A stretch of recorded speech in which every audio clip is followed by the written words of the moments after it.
Good afternoon, good afternoon, good afternoon. So, hello. Today I'm kind of playing hooky. I had some things to take care of, so I've taken the day off work and I've kind of been absent because, well, damn it, I'm busy.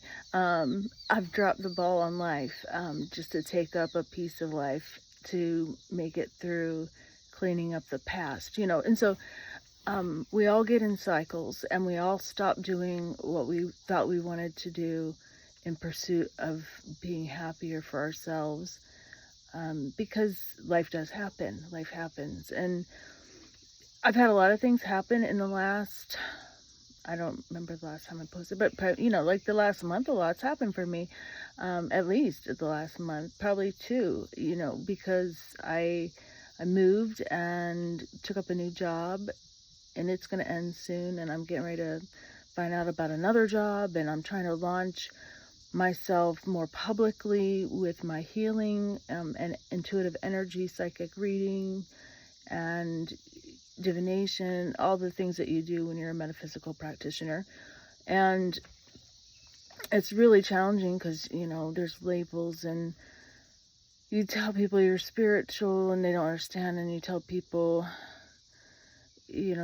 about the different dimensions that we live in, and you start talking 3D, 5D, and they look at you cross-eyed and go, I don't know what you're talking about, So it's been really challenging to work through the language barrier that there is in the spiritual realm, the world of the occult sciences and the metaphysical and the multidimensional beings and the spiritual people and the 144,000 and the archangel people and the celestial star seeds and the cosmic downloads and the alien cosmic interpreters and the mediums, and everybody's got their own language. And if you listen really closely to what they're saying, they're all saying pretty much the same thing. And if you back reference that to not only what religion teaches us, but what religion shows us and what religion has passed down through history, and you cross-reference the true teachings, what I'll say are the true teachings, what was originally divined out through the clerics that really studied, and not just, they practice this on a regular, and so if you go back, you'll see it's all connected, and what everybody is saying has always been what everybody is saying, and there's always been like the peace, happy, hippie people, who were also prone to violence, because let's face it, everybody gets upset, everybody gets angry, and that's a true human emotion that we learn to keep in check, most of us. And so there are people who do better than others at not leaking out their angry energy or pulling back in their angry energy, and there are some people who don't even consider of what they do and just let all their angry energy out. And so the volatility of lightning is much the same, right? You don't know when it's going to strike, where it's going to strike, how hard it's going to strike, what damage it might cause, what fires might burn afterwards. And so people have that same energetic tendency and frequency and volatility. And so the peace side of things, and you'll know I'm just kind of rambling in a tangent here, but the peace side of things is that people will come to know who they are at their best, at their most peaceful, when they are able to step away from chaos, when they're able to step away from volatility, when they're able to de-stress more fully than just some simple practices maybe. And you may not realize the stress that you have because you've had it for so long, and you don't create new stress. So your body learns to handle what you have. But when we change, when life changes on us, when we have chaos, whether it's known chaos, created chaos, unexpected chaos, which I've experienced a lot of all of that. If you go back to the beginning, you'll hear that story briefly. But I've had a lot of chaos, and I've created some of that intentionally, and some of it happened to me, some knowingly, some unknowingly. And I've got things that are wrapping up from the past right now that are kind of in limbo, and I'm waiting, and I don't know if I should reach out or I shouldn't reach out. Should I let the system do what it's supposed to? How much trust do I have in them, in the universe, and all this stuff, So, but I want to be at peace. And how do I be at peace? How do I be at peace? And at peace is when I'm at practice. When I'm at practice, I'm at peace. And what does that mean? For me, it means that when I am practicing asking the universe the questions to see the answers. At practice means that I have integrated what I know to have faith and trust in the signs that are being shown to me. That I have learned from my past when to step forward and when to step back. That I will miss being hit by a boulder, but I either need to pause or run really fast. And that pushing my will and forcing or controlling a situation is like trying to steer in the wrong direction sometimes, and sometimes you got to take your hands off the wheel, metaphorically and literally, and let Jesus take the wheel, so to speak, and hope you land with minimal damage, facing the right direction, back on your path. And that's a anecdote and a true story, that something that happened to me in my life. So I totally trust and believe and have faith that at this point in time, what I'm doing is right, even if I feel wrong sometimes. And that's hard. That part is super hard. Because the wrongness is the self-chastisation that comes from not doing what I told myself I'm going to do. And the reason why I don't do what I told myself I was going to do is because I don't feel like I have breath of space. I don't have freedom of choice sometimes when I'm in certain environments. And so I came back to an environment that I really have to force myself into a new space in order to create a video, because I don't like talking out loud in front of people to myself. It's because I'm told I'm not supposed to do that. But then I'll get interruptions if I'm talking, and they'll say, oh, were you on the phone? Or, questions and stuff like that. So sometimes you just say, well, I don't want to deal with all that. So we just bypass and we set it aside. But what was my excuse before? Well, usually because I'd get in a zone and the dog would come over, or the cat would come over, and it was crazy mess, So that's life. Life gets in the way. But your tenacity to continue to persevere, pursue, and overcome, and to not give up. And so maybe I let go of a condition. I thought, I want to be this person, and I was holding on to being that person, and I let that go. And I said, I want to be this person, and I was holding on to being that person, and I had to let that go. And so there are parts of me that still want to be the person I used to be. I want to be fancy. I want to be intelligent. I want to be seen as respected. And all of these things are a part of my past, because I jumped ship on everything, and I reverted back to, kind of more of a cloistered introvert type of mentality. And like you'd see a child on the playground that doesn't have any friends, I kind of took out and went inside of myself. And I was okay with that. I was happy about it. And I've done a lot of introspective thinking and acknowledgement and discovery, and found a lot of things out. But some of the things that you find out about yourself going through life,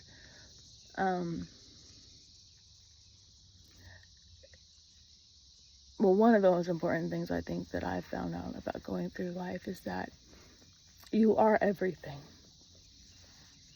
And you get to choose what you want to be. And nobody can take that away from you.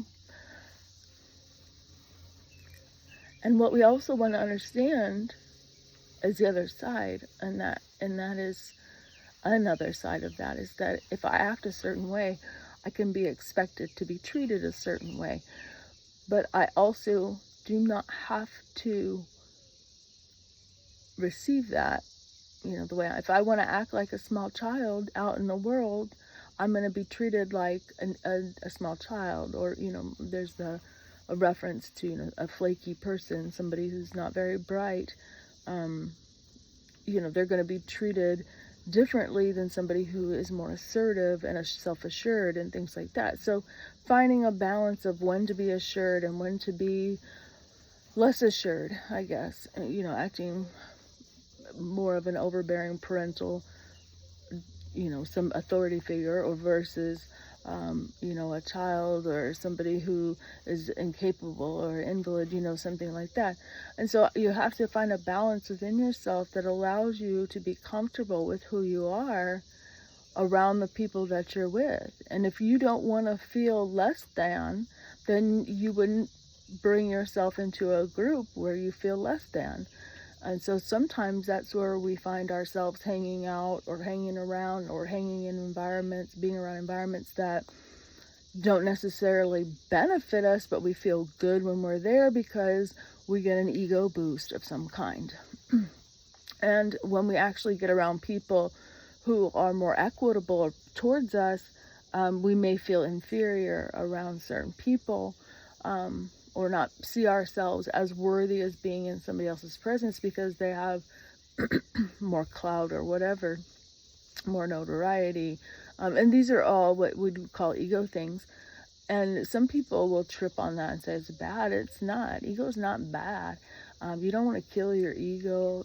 Shadow, you don't want to, you go through a shadow death because what that means is the light is shown brightly enough that the shadow no longer is casting negativity towards you, and you can allow yourself to reintegrate the portions of that shadow. So you allow yourself to cast as much light on it as you need to, and the more energy it takes for you to shine inwardly to negate the shadow aspect of yourself. So this is a part of me I'm not going to allow the world to see. I'm going to have to turn my light inward, and I'm not going to let people see that part of myself. So I'm hiding my shadow with my light turning inwards. So the longer we do that, the more we have to do that, the more energy we spend covering ourselves. And that's where we get a mask. But then we can learn to, that energy will even out. And that part of us will no longer be casting, like that part will never be seen. The audience will be blind to it. You know what I'm saying? So that's one way to relieve ourselves of our shadow. So murder, I'm going to use that as a huge example.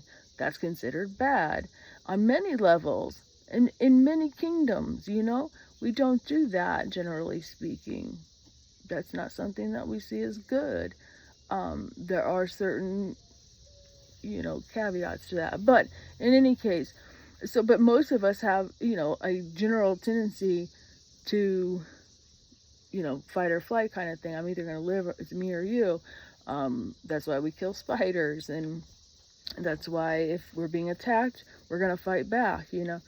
So, but we do not live, most people do not live outwardly in an aggressive way that others live in fear of them. So we have enough light that we have through time, over generations, shown inside of ourselves enough that we have reduced that portion of our shadow, that most of us no longer carry it in a way that it's a remnant to us. And so when we are facing outwardly now and we are casting our light and our shadow is seen, it is an overbiased, typically, an overbiased way of looking at life. And so let's say I'm a little bit clingy or a little bit needy in some area or way of my life or my being. I want people to appreciate my cooking, or I'm not going to cook. Let's say that, right? And that's a little egoistic because, I can cook and it doesn't have to taste good. I know that. Um, but I want people to enjoy my food, and presentation is important to me. So I'm going to make sure that my shadow is balanced in a way that I can receive proper critique and feedback, and that if I receive some feedback that is not positive, I can allow myself to feel hurt if that's what it does to me, and also not be hurt, because I understand that that's an opinion of someone else and not the whole truth of everything. And so when it comes down to your ego bias and your basis for judgment of whether or not it hurts you or not, it isn't that it does or doesn't. It's that if it does, it does. But also understand that it doesn't have to if you do not choose it to. Understanding, giving it proper balance. And it hurts more when it's people who are close to us. I was cooking dinner one night, and I made this big elaborate recipe. I was in the middle of it, and the person I was cooking for came in and said, "No, I just wanted something simple. Why do you got to do all this, blah, blah, blah." And they seemed rather upset. So I got rather upset, and I threw the whole thing away and went to room and never had dinner that night. And I don't know what they ate, if they did eat. But our ego, our hurt, when people aren't appreciative, can run very deep. And so moving past that takes a lot of work and a lot of challenge sometimes, because it's personal. When we allow it to be personal, I like to say, if you can make things clinical, it's easier to get through. And then that's true. But our emotions, sometimes it's hard to press them clean of emotion, so that they don't become trapped feelings and re-trigger trauma. So when we go through something, we need to allow those things to come up and cycle them through and run it when we have time to actually go through it. We don't allow ourselves time. When that emotion comes up, we shove it down, move forward, distract ourselves, find something else to do. I can't deal with that right now. And when it's really fresh, I understand that. But as it comes up later down the line, it's processing it more. Why do I feel this way? That's valid. I'm allowed to feel that way. Okay, good. Let me feel it. Why does this still hurt? And I can track that story to a point, and I can work on that point. And the next time I get triggered and I come up to that story, I might not find myself at that same point in the story. I might find myself elsewhere in the story of my past where it hurt. And so what else am I working through? And so following your thought processes and allowing yourself to just let your mind go through whatever track it wants to without you forcing an ending, that's where you allow yourself to release different trauma bonds through your neurological pathways and help integrate what you've learned, so that when those things come up again, you don't get stuck in the same spot. And if you do notice that you're still being triggered because of the way something's being said to you, or who said it, when they said it, or the place that you're in just gives you some weird feeling, So when that hits you, working through it,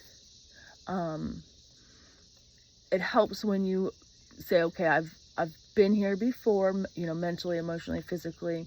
I can sense the energy. It's coming in through my brain. It's hitting these blocks, this wall. And those aren't really thoughts that you're going to have, but that's the energy speaking through you, through the process. This is the brain electric line. It's saying, I've done this before. I've been here before. This feels familiar. What do I know about this? And so the work that we've done is the answer to, what do we know about this? What do I know about this? What can I say about this? How do I mitigate this feeling and continue to be able to function beyond this point? How do I continue to work through this moment and feel the feelings Or maybe it's like, okay, but this isn't that situation, and I need to trust this situation. I need to examine this situation because there are too many signs that say it's the same. So I'm going to reel myself back. And that's the important part. If we start seeing a lot of red flags, it's important to reel ourselves back and say, this isn't the same situation, but it feels really familiar. I'm going to give myself some breath of space and some trust and see where this is going. And we're not red flagging anybody or anything in particular. It's more like a caution light. It's like a yellow light, you know? When you start seeing warning signs, you know, you slow down, slow down, slow down, slow down.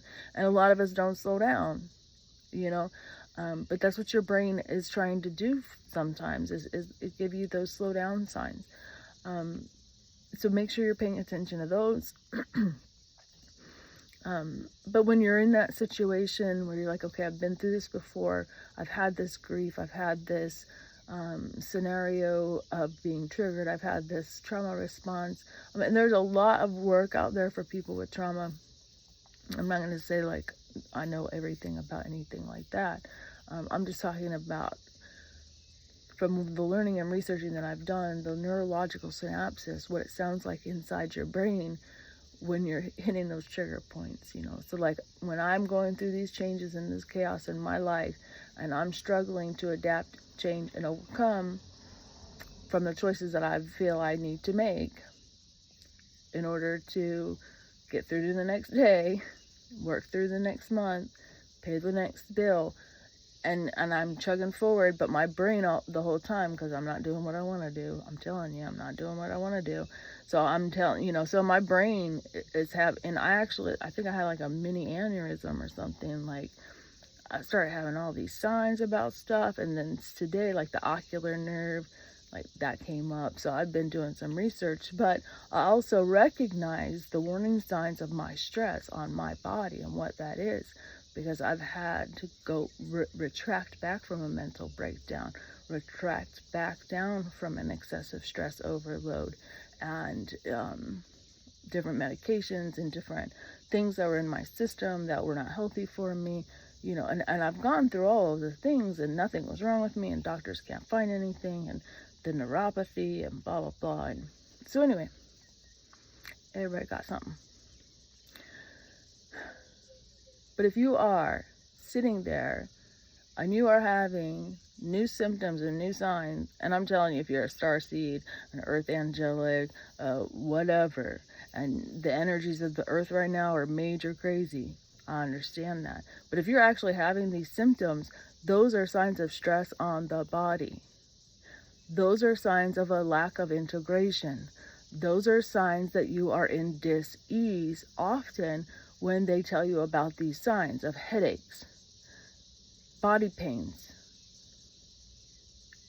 certain aches and pains in the body that you would normally not consider, other than, oh, it's rainy out, my knee's a little achy, you know, like people have humidity, rain, joint pain and stuff like that. We understand that.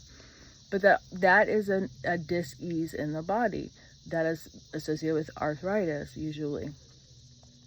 So that's not necessarily something that you want to celebrate and say, oh, I'm having ascension symptoms, yay. No, that's saying you need to integrate what is happening to you, around you, what have you learned, how can you bring yourself back down to an energy, or rise yourself up rather to an energy that is raised frequency but keeps you grounded. That is integration. Raised frequency but stay grounded. That's integration. It's like 1 foot in and 1 foot out, and they tell you don't ride the fence because it's hard. It's damn hard. Riding the fence is hard. They tell you got to pick a side. Okay. Well, there's 3 sides of a coin. There's 3 sides on a fence. So if I choose the top of the fence, that's what I'm going to say, right? But it's about integration, and it's important because once we integrate, the things that we decided hurt us before no longer have to hurt us. Once we integrate, we can feel our blockages, we can feel our energy, we can feel our feelings. We can allow ourselves to accept and feel the energy and emotions and feelings of other people without getting detracted and distracted and lost. We can allow things to run through us. The less we're attached to what other people think and feel. So I just wanted to share some thoughts. I've been having a lot of thoughts lately. This is kind of my motivational, ooh, yeah, you're doing a great job, speech and reminders, I guess. I think a lot of people are probably doing better than they realize. And I listen to a lot of, or I read a lot of whatever, Facebook stuff mostly, and in certain groups that are light workers, star seeds, that kind of thing, galactic council, that kind of crazy alien stuff, right? Oh, woo, woo. I love it. But at the same time, like, these people make me nervous. Like, they make me nervous, really nervous. Because of the ascension symptoms, because of the lack of understanding, and they're still asking fear-based questions, and that's what scares me the most, I think. Because normally, like, if you have a question, it's cool, bring me your question. But if you're living in fear and you're asking a fear-based questions, that's the hard part, because you have to change your beliefs. I think that's a big thing, and that's part of the neurological rewiring, the brain mapping. That's one of the techniques. When you first come into your occult and spiritual practices, they change your beliefs. It is about undoing and relearning to the point where you are. It's not that I'm against anything that I've learned before. It's that I have allowed myself to learn something new on top of that and bring it together in a fold, so that I have more understanding within myself and who I am and who other people are. And if we're all God, each of us incarnate in some capacity, because the holy breath of the Spirit has given me life as they have given it to you, and we're together all as one collective in the conscious, then that's where we get to understand we've all experienced something to some degree. So let us hear each other and experience that, and give grace, because I've been you and you've been me. And if you're really close to somebody and you feel their feelings a lot, and they are living in fear, living in anxiety, living in trepidation, I would say let them receive help in a holistic way. It's important that we don't suffer with our anxiety, suffer with our depression, we don't need to suffer. There's no reason to suffer. Feel your emotions, let them come out, let them through. And if you're at a place or a time and a space where that doesn't seem possible, I would highly encourage you to learn to pause, to breathe, count to 3 before you exit any space, just to give yourself a pause of breath, to change of location. We often rush through and don't realize we might need to take a minute before we change scenes in life, rather than allowing life to just continue to flow from one scene to the next. So it's okay to pause, breathe, count to 3, and then take your next step. Big or small, immediate, 10 times a day, or however often you need it, that's how we're going to make it through. That's how we're going to integrate. It's remembering, thinking, pausing, breathing. Remember, thinking, pausing, breathing. Integrating all of that we've learned. Recognizing patterns in ourselves and others. Looping into what we like. That's a good, important thing. And looping out of what we don't. And this is how we undo our old past chains and how we create new bonds. Working with the cycles. Thank you all for listening. Hope something has helped you in here. Peace out. Love you. Namaste.